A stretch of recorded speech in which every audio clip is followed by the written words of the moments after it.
this is probably the most remarkable incident in the Old Testament, other than what happened on Mount Sinai with Moses. This is a classic, actual face-to-face showdown duel between God and Baal. Now, of course, since Baal is just fiction, but represents Satan, it was an interesting challenge. We see that after, in the third year, that Elijah gets told to go meet with Ahab. We have no idea whether or not he was still with the woman in Zarephath and her son. None whatsoever.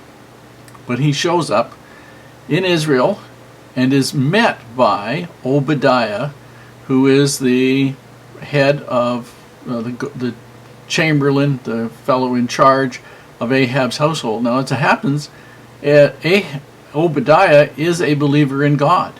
And Obadiah has saved 100, it says prophets of God. What it means is righteous individuals who are followers of God. Not that they are prophets.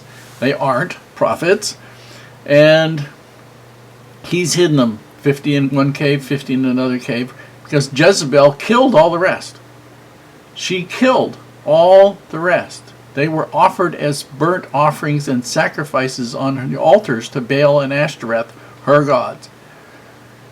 And Obadiah, he says to Obadiah, go tell your master I'm here. And Obadiah tells him, not unless I want to get killed, I better not. And so it's kind of interesting to see that play back. And finally, he promises he'll show himself. Elijah promises he'll show himself to Ahab. And Ahab knows perfectly well that his unrighteousness is the cause of the no rain for Israel. But what happens is Elijah makes an open challenge, which Ahab really can't turn down. He said, get 450 of your priests and 400 of Jezebel's priests, and let them show up on Mount Carmel, which is a big ridge that one end of it is about several miles long and very, very beautiful area. And one end is actually in the Mediterranean, and the rest sort of heads down on an angle inland. It's a very beautiful spot, apparently. And he said, show up there, and we'll have a contest to see who is God. And so when they get there, Elijah says, I'll tell you what, let's get a couple of bullocks here, and you pick whichever bullock you want, and you prepare it. In other words, you put an altar, you get some stones, and you make an altar, and put wood on the altar, and then put the animal on the altar, and then you call on your God. You got to understand, this is as basic in your face as you can possibly get. Baal is the god of lightning. Okay, lightning, fertility, rain, the whole shot. This is Baal. And so, of all the people, of all the gods that they could choose to say, all right, now you're the god of lightning. Send lightning down to start a fire to burn this stuff. Baal was the one that they would have chosen to do this. And so Elijah's basically saying, oh, well, go ahead, guys, you do your best. And these guys, from morning until noontime, they're chanting, they're singing, they're, oh God, go do this. Nothing happens. Then in the afternoon, he's taunting them. Maybe your God's on a journey. Maybe he's asleep. Maybe he's talking. Oh, and these guys do what always happens in false worshiping, is they cut themselves. For some reason, that's part of all kinds of false worship, is cutting yourself so that blood comes out. And they do that. And they do their screaming and their dancing on the altar and all kinds of other things, trying to get their God to do whatever he's supposed to do. And then it gets time to be the afternoon, evening sacrifice in the temple. It's the time. And Elijah prepares his bullock, kills it, cuts it up into pieces, puts the stuff on, and makes an altar, 12 stones, one for each of the 12 tribes, puts some wood on it, which they've provided, and then he says, okay, pour all kinds of water on it. So they pour water on it. Then he said, do it again. And then do it again. And he has a trench all around this thing. And that's full of water. And then he prays that that basically, Heavenly Father, the Lord will look after seeing to it that the fire is started, and that will verify to the people there that in fact God is God, and that Baal is nothing, zero, less than nothing. It's just, Baal is just a very sick, degraded, debased joke. Has no real power at all.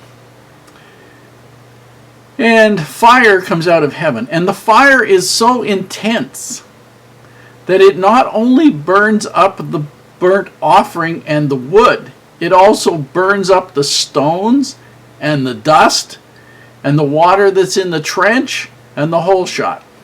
And the people are absolutely amazed. And he says, take these 450 priests, and he takes them down to a spot and he kills them all. Which is exactly what should have been done, because these people were corrupting Israel. But he doesn't kill Ahab. He tells Ahab, you'd better get going because there's going to be rain. He has hope, perhaps, or maybe respect for the fact that Ahab is the king and Heavenly Father has not decided to kill him yet. No idea quite why he didn't do anything to Ahab.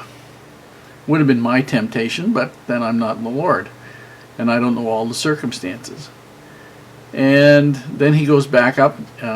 Elijah goes back up, and he has a servant with him, and he tells the servant, go look, and eventually the servant sees a small cloud coming, and it is rain clouds.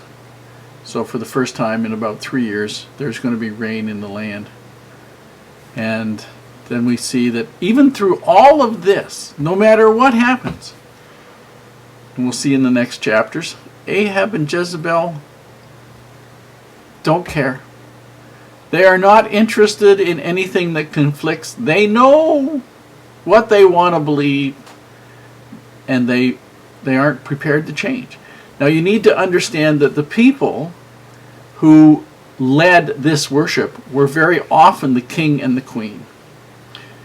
And there were ritual prostitutes, male and female, at the worship sites, and people would pay money for their services, and the money would go to whoever the high priest and high priestess were, which was usually the king and the queen, or they got a cut. And so it was very, very lucrative. Ahab and Jezebel would have made probably more money off of this than just about anything else. So why give it up? It's paying good. Why bother to give it up? And the interesting thing is, a lot of times that's the way it is in life. Although we might not be doing the same thing, the same kinds of things with the same kind of religion, we have things in our lives that we need to give up because they aren't righteous things. But because they're giving us some kind of benefit or making us feel, what we consider better in some way, shape, or form, some kind of habit.